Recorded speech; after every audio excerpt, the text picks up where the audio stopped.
What's up, homies? It's me, Captain Planet. I've had a lot of people asking me to talk about red tide. People that wants to know what it means, and a lot of times I don't want to talk about red tide on TikTok and Facebook because when all the animals start dying, half of Florida wants to act like Mel Gibson from Braveheart. But the problem is nobody wants to care when animals aren't dying. And that's when we need to care too. I've also got a lot of people that are confused and don't really know what's going on, so I wanted to make this YouTube video to clear it up. So, red tide is caused from a dinoflagellate algae called Carina brevis, okay? Now, yes, this algae is old, and it's been around a very, very long time, much longer than us humans have been around. However, that's not to use as a scapegoat as far as, it's obvious we didn't cause red tide because red tide's been around longer than humans. We have documented cases of red tide 400 or 500 years old. A lot of times that's my point when scientists like me ask for more money for research. Is, we've been studying this for a good several hundred years. Maybe we're not going to find some golden answer that's found with another $10 million. The solution is quite simple, people. Yes, red tide is natural. So is a plant. Plants are natural. They've been around for millions of years longer than us human beings. However, when I put Miracle-Gro on a natural plant, it grows quite unnaturally. It grows like a miracle, right? So that could be as far as to said what's going on here with our red tide situations. The reason why our red tides keep getting worse and worse and longer blooms and more powerful blooms. Guys, back in 2018, our red tide lasted a year and a half. That's not normal. There's nothing normal about that, guys. I, as an algae scientist who specializes in this stuff, will tell you that is not normal. It's pretty easy to see, and it's pretty easy to prove. We humans are making the red tides, the cyanobacteria blooms, worse and more powerful because of our nutrient pollution. So guys, I'm going to be honest with you. Florida does not have an algae problem. Florida has a nutrient pollution problem. That is the problem. The algae is merely a symptom of it. How do we stop the nutrient pollution? We stop allowing so many nutrients to enter in our waterways. So there's three main causes of this: fertilizer from our lawns, fertilizer from agriculture, and our own feces. Being the fact that, sadly enough, we run this state more like a trailer park than the beautiful Florida that you see. As far as everyone runs on septic tanks, even entire cities that are built right along the ocean are running on septic tanks. So it's pretty wild. We need to be upgrading our systems.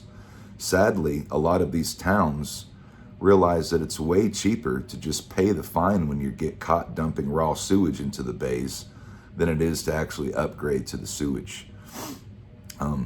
What can we be doing? Sure, we don't have a lot of control on agriculture, but believe it or not, guys, agriculture is very, very highly regulated. The EPA, the state, all these people come in and check numbers to make sure that these farmers aren't causing unnecessary pollution. But there is no regulation in landscaping. And Miss Robinson, she's going to want her grass to stay pretty green, right? And if you don't keep it green, she's going to fire you and find someone who does. So on average, the landscaper uses about 50 to 70% more fertilizer than what's even needed. On top of that, the University of Florida, funded by Mosaic and Monsanto, recommend that you use a slow release granular fertilizer. As if the university hasn't ever heard of the fact that it rains quite a lot here in Florida. That is the most insane thing that we could implement. Slow release granular fertilizer takes time for it to release, right? Well, it's recommended that we use that. We put it on our soils, which are actually just sand, a little bit of dirt in the sand. And then when we water it, irrigate it, and then these storms come, it washes all that fertilizer, goes through the ditch into our waterways, and then it starts to slow release its nitrogen, slow release its phosphorus. It is absolute insanity. Our green grass lawns are causing unnecessary havoc. We have to eat. And since we have to eat, we have to poop. You know what I mean? Like, none of us can just stop eating or pooping and last very long. But we can all stop being grassholes at least, you know. So while we're working on the other two problems, which is our poop and the agriculture, we can be completely eliminating the idea of green grass lawns. If you have plants in your lawn that require fertilizer and that require irrigation, they do not belong here. And if you continue to want to grow those plants here, I'm going to be honest with you. Maybe you do not belong here either. Sadly enough, guys, we have two species of manatee in Florida. And the Atlantic manatee, other scientists like me are saying could become extinct by the end of this year.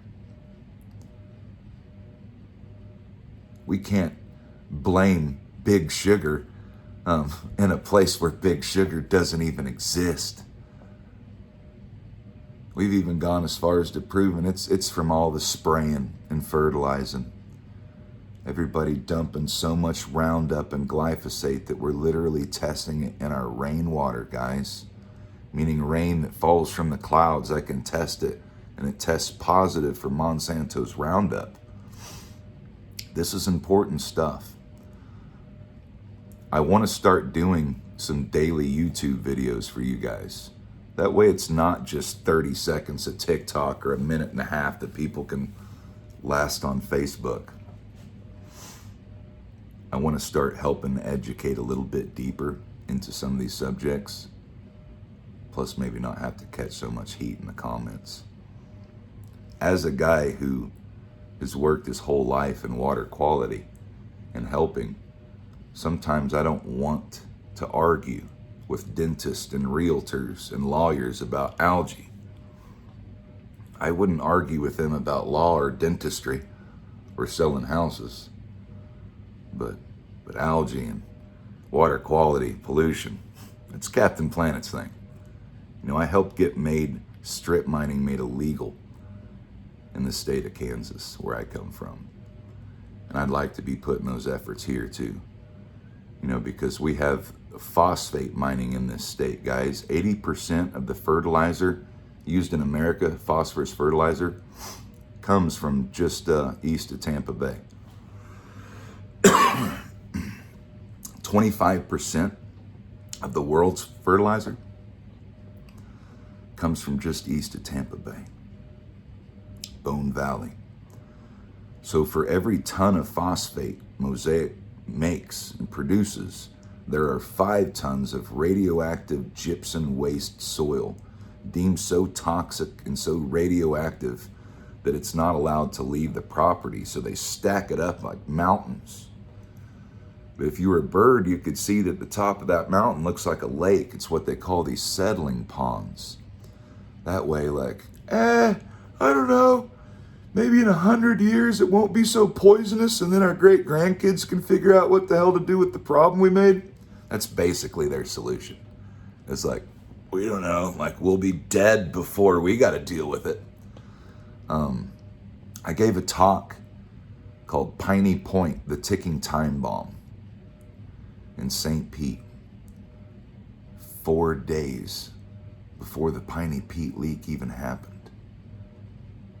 Knowing this was going to happen, we've been begging people to help. But the problem is a lot of people don't want to help until it's too late. The problem is People don't want to start helping until animals are rolling up on the beaches. And then everybody wants to act like Mel Gibson from Braveheart, like they're riding a horse through fire into war. And then the second that all the animals have stopped dying, they go back to fertilizing their green grass lawns and acting like they're not a part of the problem, but a part of the solution. But in fact, they're part of the problem.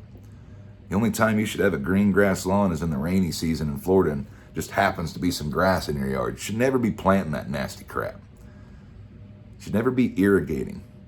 Irrigating, maybe for tomorrow's video, we'll talk about saltwater infiltration and how the fact that we're not only killing our manatees from our grandkids ever getting to see, but by fertilizing and irrigating our lawns, irrigation especially, we're actually contaminating our grandchildren's drinking aquifers of fresh water with salt water because we don't understand simple math.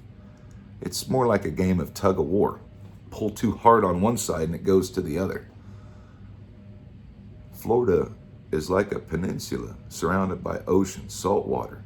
We've got all this fresh water aquifers below, and the only reason the salt water didn't come crashing in, because it's not a seawall built around Florida, it's sand, limestone. The only reason it doesn't come crashing in is because there's enough pressure pushing out that it doesn't come in. But as all of us want to spray our green grass lawns all year, that pressure starts caving and the salt water starts infiltrating our freshwater aquifers. This is going to be poisoning our grandkids. Now, when I talk about little things like defend the sacred, protect the Everglades, a lot of people don't realize it doesn't matter if you live in Key West or Little Haiti in Miami. The Everglades is your drinking water, yo. Like straight up. That water trickles down through the limestone and enters in the Biscayne aquifer, which is your drinking water. So if I'm telling you that the Everglades are becoming so polluted that you cannot eat fish now due to mercury and lead poisoning, how are your grandchildren going to drink? These are all things we're thinking about, guys. But remember, just because the red tide is natural doesn't mean that we're not having an unnatural play in it. It is not natural for red tides to last 1.5 years like our last one. It's not natural at all. In the past, these things would last for a matter of a few weeks. It would be a rough one. Florida does not have an algae problem. It has a nutrient pollution problem. It's time that we start addressing the real problem and start taking these polluters and holding them accountable. Holding ourselves accountable. Getting our septic tanks checked until we can convert to sewage. Making sure we are not growing green grass lawns. In the state of Nevada, you can get up to like $160,000 back from your taxes or something by getting rid of sod and implementing native eco-friendly plants. Like if Vegas can do it, certainly Florida can do it, right? So I think that's the only place in America that parties harder than Florida is Vegas. We can do this, guys. Keep your heads up. There's a reason why I'm always smiling. I've got a plan.